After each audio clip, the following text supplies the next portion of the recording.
Bienvenue dans Tout est politique. Au menu cette semaine, la famille Le Pen se déchire politiquement. Mickaël Darmon, bonjour. Bonjour, Le Pen et compagnie, ça continue.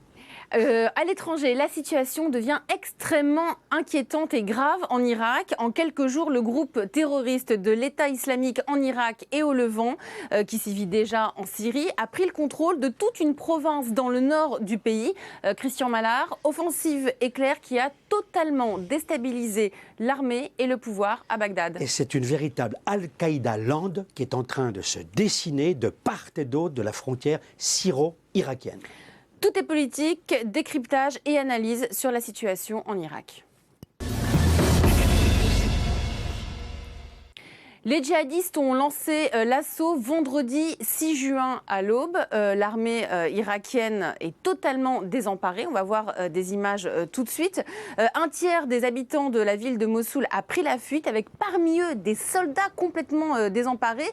Christian, ils mettent à exécution leur plan pour la naissance d'un État à cheval entre la Syrie et l'Irak, c'est ça ? C'est exactement ce qui est en train de se passer quand je vous disais Al-Qaïda land. Ce groupe État islamique au Levant et en Irak et au Levant est en train de s'implanter partout, est en train de prendre toutes les grandes villes. Il y a eu Falloujah au début de l'année, maintenant on a Mossoul, Tikrit, à 150 km au nord de Bagdad, a été prise. Tikrit, c'est le fief de Saddam Hussein, l'ancien despote, l'ancien tyran irakien, et ils sont en train de vouloir gagner Bagdad. Donc c'est un mini-État qui s'enracine ? C'est un mini-État qui s'enracine. Aujourd'hui, on assiste presque à l'effondrement du régime de Al-Maliki.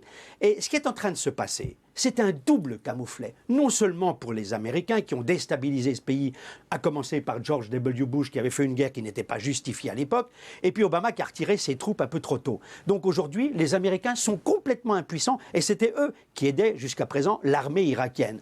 Et puis c'est un camouflet aussi pour le voisin iranien, parce que le voisin iranien soutient le régime al-Maliki. Chiites, ce sont les chiites entre eux. Donc on le voit bien aujourd'hui, Al-Qaïda, les extrémistes sunnites sont en train de s'implanter dans toute la région. Est-ce que c'est ça ? Est-ce que c'est vraiment un État, vous dites, sur la base Al-Qaïda, d'Al-Qaïda, ou est-ce que c'est plutôt justement encore plus extrémiste, encore plus radical qu'Al-Qaïda? C'est encore plus radical. Parce que ce djihadistan qui est en train de se créer, il est en train de poser une question quand même fondamentale, c'est qu'au fond, il est en train de changer les règles également du nationalisme et de la création de l'État. On voit un État se créer devant nous, sous nos yeux, avec des ressources d'argent, avec des ressources pétrolières, et en utilisant sciemment toutes les méthodes les plus barbares. Celui qui dirige aujourd'hui, vous pouvez dire barbare, celui qui est en train de diriger l'État islamique en Irak et au Levant s'appelle Abu Bakr al-Baghdadi. Oui. Al-Baghdadi, Bagdad. Oui. Et c'est un type qui est impitoyable, qui est un tueur impitoyable. Il recrute la plupart des djihadistes en Somalie, au Yémen, où il y a déjà beaucoup de problèmes pour les Occidentaux qui sont sur place là-bas.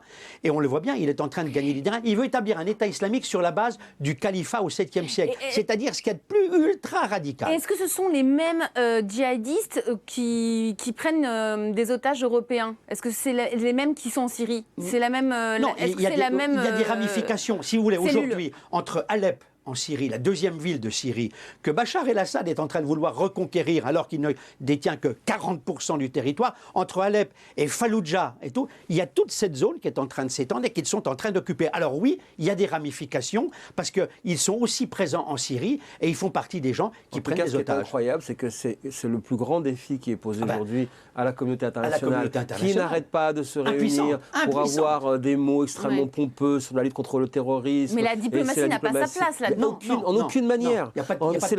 C'est l'échec absolu de la diplomatie, c'est l'échec absolu de la théorie du retrait d'Obama qui ne veut plus du tout regarder dans cette région-là. Et c'est bien évidemment l'impuissance, une fois de plus, absolue de l'Europe qui regarde ailleurs et qui va subir l'Europe. Vous dites l'Europe, mais je dirais surtout, c'est un échec de la politique américaine aujourd'hui. C'est ça, on paye là en ce moment, on paye les années Bush. On paye les années Bush, c'est ce que je disais tout à l'heure avec Michael. seul. On paye les années Bush. Qui était censé être celui qui avait tout compris. Qui avait tout compris et tout. Qui a fait une guerre qui n'était pas justifiée. On a déstabilisé ce pays. On a déstabilisé ce pays. Je ne dis pas qu'il fallait garder Saddam Hussein, qui était un tyran sanguinaire, mais enfin, il cimentait encore ce pays. Et là, on voit bien le résultat aujourd'hui. Et je parlais du retrait d'Obama qui était prématuré, fin 2011. Les Américains ont cru à un moment donné qu'ils arrivaient à maîtriser cette poussée islamiste qui existait déjà. Et en fait, ils n'ont rien maîtrisé. Et on voit les résultats aujourd'hui. On en paye le prix. Et y a-t-il une menace à venir pour l'Europe? Oui, enfin, j'allais dire, c'est une menace pour l'Irak, mais pour toute la région du Moyen-Orient. Pour la région, d'accord, mais ensuite, au niveau européen. Pour l'Europe, puisqu'on voit bien le djihad se répand un peu partout. Et puis tous ces gens qui sont partis faire du djihad, on en a beaucoup en France, on a eu l'occasion d'en parler maintes fois. Bien entendu que c'est une menace pour l'Europe, c'est un effet boomerang. C'est la conséquence de la révolution de l'énergie aussi aux États-Unis. Puisque Barack Obama a maintenant le gaz de schiste, qui n'a plus besoin du pétrole, il se détourne complètement des régions qui sont des régions pétrolières. Et à partir de maintenant, il y a une prise d'autonomie et d'un écosystème qui est en train de se développer à l'intérieur et qui fait qu'aujourd'hui, eh bien voilà, c'est la conséquence de la diplomatie du gaz de schiste. Exactement. Et Michael me tend la perche, vous parlez de régions pétrolières. Qu'est-ce qui va se passer? Les djihadistes vont s'emparer peut-être de la région de Kirkouk et remonter sur la province autonome du Kurdistan au nord-est de l'Irak. Donc il y a le danger qui sont en train de prendre toute cette partie pétrolière. Mossoul en fait partie. Et puis demain, ça sera peut-être Kirkouk. C'est une évolution majeure parce que c'est pour la première fois, il y aurait effectivement un groupe d'essence d'action terroriste qui s'organise sur un territoire et qui aurait même des ressources énergétiques.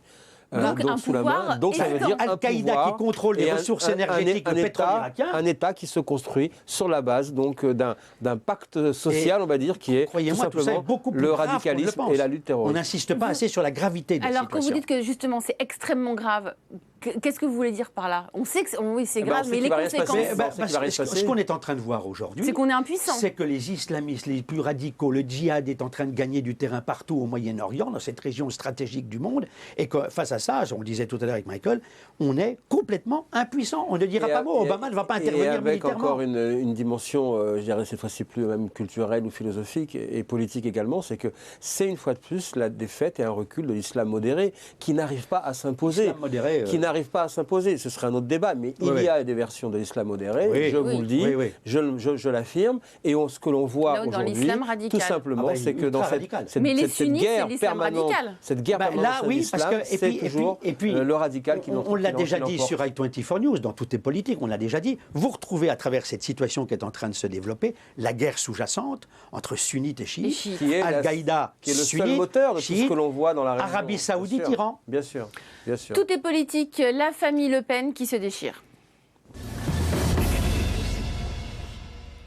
Le Front National se déchire autour d'une déclaration de Jean-Marie Le Pen qui a dit à propos de Patrick Bruel, qui est un chanteur publiquement engagé contre le FN, on en fera une fournée. Des propos désavoués publiquement par Marine Le Pen, Mickaël. Oui, et ça c'est au fond l'aspect déjà le plus étonnant pourquoi et il fait inédit. ça ? Il fait ça parce que d'abord, Jean-Marie Le Pen est toujours dans cette logique entre provocation, culte de la personnalité, et puis persuadé, convaincu qu'il faut toujours garder le vieux fichier clientèle issu de l'extrême droite française qui a fait le socle, du Front National.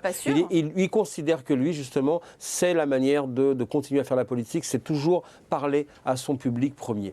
Premièrement. Deuxièmement, il ne supporte pas d'être, parce que c'est tout simplement aussi un cabot, un jaloux, il ne supporte pas d'être mis de côté, éclipsé par la montée en puissance de sa fille. Oui, est-ce qu'elle le tue politiquement? C'est ça la question. On va en parler. Mais surtout, qui fait son ascension sur une tactique qu'il désapprouve absolument, parce que lui considère que le combat politique, ça n'est pas participer au pouvoir. Le combat politique, c'est de témoigner, turbuler, bref, continuer à être un anarchiste de droite, extrême droite comme il a été. Ouais, mais... Elle veut participer au pouvoir. Donc, il n'est pas d'accord non plus. Conclusion, à chaque fois que le Front National se trouve dans une possibilité d'être dans un rapprochement, de faire des alliances, dans une coalition, et en ce moment, Marine Le Pen, et c'est ça qu'il faut regarder, est en train de chercher à constituer un groupe au Parlement européen. Elle n'y arrive pas. Non, c'est pas ça qu'elle n'y arrive pas. C'est pas l'idée. L'idée, c'est qu'à chaque fois qu'il y a ce type de situation-là, Jean-Marie Le Pen a fait un dérapage. Est-ce que vous iriez jusqu'à dire que son père veut l'empêcher de polisser son image dans la perspective d'une candidature à la présidentielle de 2017 ?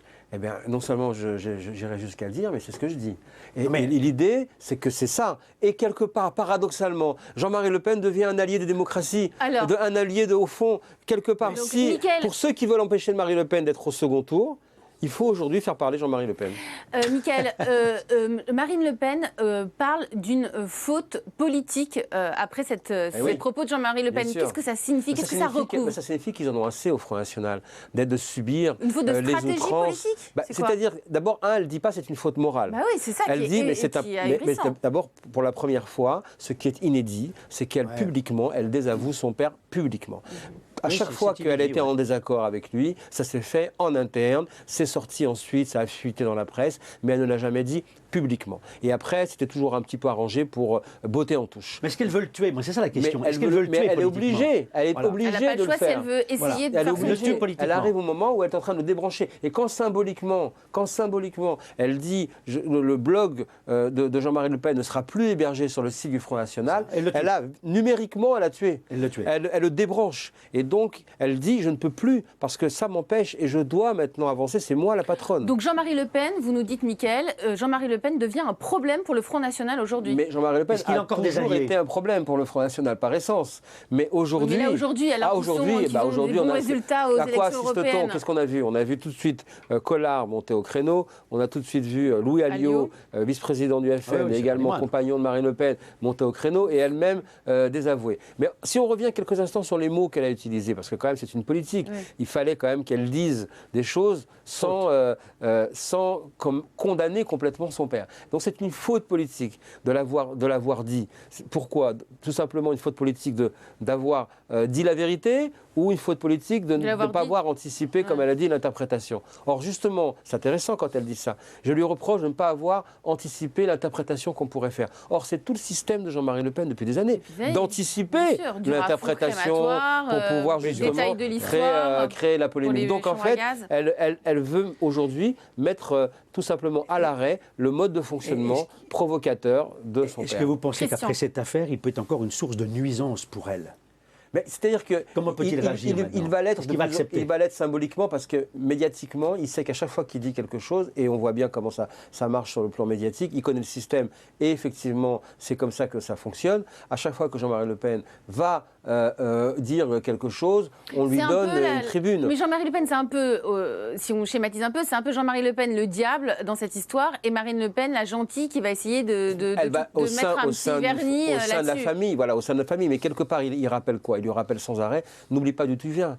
Tu veux, soi-disant, participer au pouvoir. Tu veux sans arrêt. Il lui rappelle l'héritage. C'est complètement psychanalytique. Il lui rappelle totalement l'héritage. Tu veux oublier. Mais moi, je te rappelle, regarde d'où tu viens. Tu viens de la famille de l'extrême droite française, d'Ordre Nouveau, qui est devenu le Front National, qui est un parti d'essence donc extrémiste, xénophobe et antisémite. Et moi, je te le rappelle.